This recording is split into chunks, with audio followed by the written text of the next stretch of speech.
তরুণেরা, যুবকেরা ভিডিও বক্তব্য শুনে নিচে একটা কমেন্ট লিখে দিও তোমার বিবেকের সামনে রেখে। এটা শফিকুল ইসলাম মাসুদের কথা হলে তোমার মুখে যা গালি এসে তুমি দিয়ে যাও, আমার কিছু আসে যায় না। কিন্তু কথা যদি কোরআনের হয় তাহলে আমরা মানতে বাধ্য না। আমান আরাদা আন যিকরি ফাইন্না লাহু মাঈশাতান দানকা ওয়া নাহশুরুহু ইয়াওমাল কিয়ামাতি আমা। আজ কোরআনকে উপেক্ষা করবা, কাল কিয়ামতের দিন তোমাকে আমাকে চোখ রেখে উঠানো হবে না, অন্ধ করে উঠানো হবে। এ ভাই বুঝেন না কেন? তরুণেরা, তুমি কোন দল করো আমি তোমাকে জিজ্ঞেস করতে চাই না, তুমি যা ইচ্ছা দল করো, কিন্তু তুমি আজ বিবেকের কাছে কোশ্চেন রেখে যাও। তুমি কোরআন বাদ দিয়ে যে মত, যে পথ, যে দল, যে নেতার পিছনে ঘোরো, ওই নেতা সহ কাল কিয়ামতের দিন যখন হাসরের মাঠে তোলা হবে, তুমি দেখবা ওয়া নাহশুরুহু ইয়াওমাল কিয়ামাতি আমা। চোখ আছে না? নাই। কিয়ামতের দিন আল্লাহ উঠাবেন, দেখবে চোখ নাই, অন্ধ। জিজ্ঞেস করবে আল্লাহ ঘটনা কি? আমার তো দুনিয়াতে কি ছিল? এ ভাই কথা বলেন না, কি ছিল?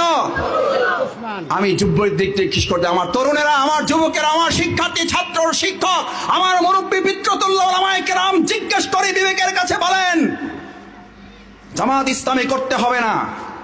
ভোট তো বহুত পরের কথা, জামাত ইসলামী করতে হবে না। কিন্তু আজ বিবেকের কাছে কোশ্চেন রেখে গেলাম, আমার এই ভিডিও পরবর্তীতে যারা শুনবেন তাদের বিবেকের কাছে আবৃত্তি রেখে গেলাম, বিনয়ের সাথে আবেদন রেখে গেলাম। দুনিয়াতে এই চোখ থাকার পরও কিয়ামতের দিন অন্ধ হয়ে উঠতে চান যারা যারা হাত জাগান। অন্ধ হয়ে উঠতে চান কারা? আমার সাথে কিছু লোক পাওয়া গেছে, যেহেতু মাসুদ ভাই হাত জাগাইছে সুতরাং আমরাও কয়টা জাগাই। এটার অর্থ মাওলানা দেলোয়ার হোসেন সাইদি সাহেব বলতেন, আমাদের এমন একটা পিকুলিয়ার দেশ, আপনি যা করবেন কিছু লোক আপনার সাথে পাবেন। আমার ভাইয়েরা, সুযোগ পায় না বুঝার।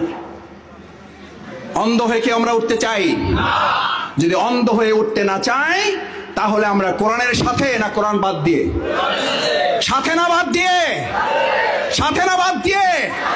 এবার আমার সাথে স্লোগান তোলো, কোরআন আছে যেখানে, কোরআনওয়ালা যেখানে,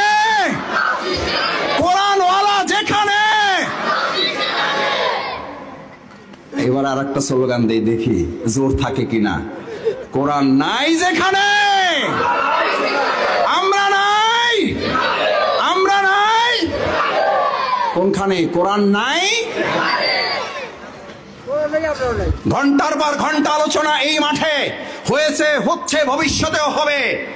2.5 ঘন্টা ধরে আলোচনা হয়, কোরআনের একটা কথা বলা হয় না। এরকম জনসভা হয়েছে না? হবে না?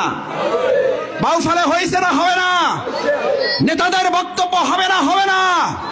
তাদের কাছে কি আমরা জিজ্ঞেস করতে পারবো না?